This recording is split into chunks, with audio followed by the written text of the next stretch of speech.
उत्तरकाशी जिल्ह्यातल्या खीरगंगा नदीला ढगफुटीनंतर महापूर आला। ढगफुटीनंतर संपूर्ण थरली गाव हा ढिगाऱ्याखाली गेलेला आहे।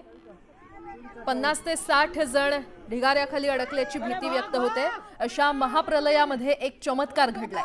हजारो टनाच्या ढिगाऱ्याखाली अडकलेला एक जण सुखरूप बचावलेला आहे। ढिगाऱ्यातून बाहेर निघतानाचा व्हिडिओ त्याचा समोर आलेला आहे।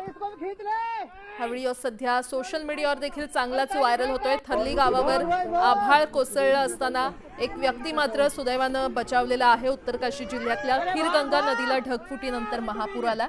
ढगफुटीनंतर संपूर्ण थरली गाव हे ढिगाऱ्याखाली गेलं। 50 ते 60 जण ढिगाऱ्याखाली अडकल्याची भीती व्यक्त होते। मात्र अशा या महाप्रलयामध्ये हा चमत्कार घडलेला आहे। हजारो टनाच्या ढिगाऱ्याखाली अडकलेला एक जण सुखरूप बचावलाय। ढिगाऱ्यातून बाहेर निघतानाचा त्याचा व्हिडिओ सध्या समोर आलेला आहे। अरे भाग भाग 10 कुंटल क्या है, हजारों कुंटल के होंगे।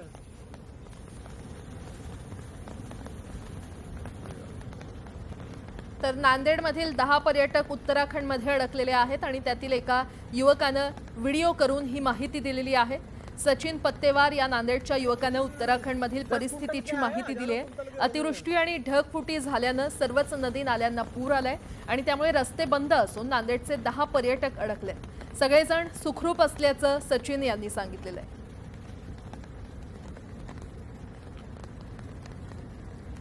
ही उत्तराखंडमधली दृश्य आपण पाहतोय। नांदेडमधले महाराष्ट्रातल्या नांदेडमधले 10 पर्यटक इथे अडकले असल्याची माहिती मिळते।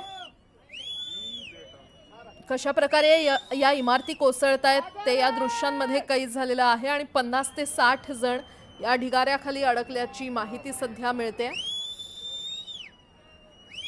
उत्तरकाशी जिल्ह्यातल्या खीरगंगा नदीला ढगफुटीनंतर महापूर आलाय। काही इमारती कोसळल्या आणि ही सगळी दृश्य मोबाईल कॅमेऱ्यामध्ये कैद झालेली आहेत। ढगफुटीनंतर संपूर्ण थरली गाव हे ढिगाऱ्याखाली गेलेलं आहे।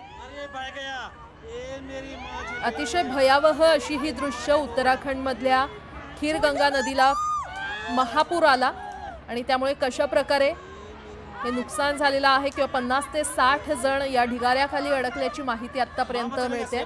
महाराष्ट्रातल्या नांदेडमधले 10 पर्यटक उत्तराखंडमध्ये अडकलेले आहेत, मात्र ते सुखरूप असल्याची माहिती नांदेडच्या युवकानं सांगितलेली आहे।